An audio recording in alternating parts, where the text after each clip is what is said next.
আজকে আমি ম্যাডামের কাছে যাব না, আজকে আমি বাসায় পড়বো।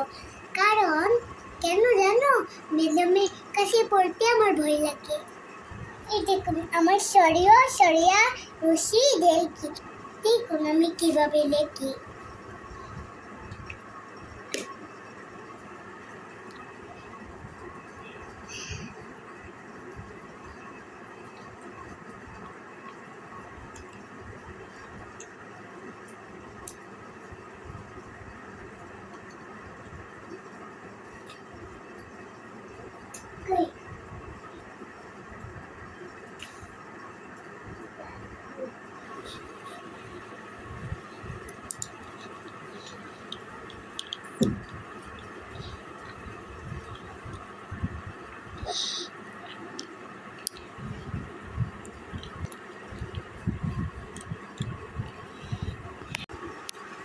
দেখেন আমি লেখা শেষ করে ফিরেছি।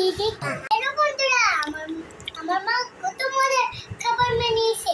এগুলো খেতে অনেক সমস্যার মতন দেখতে।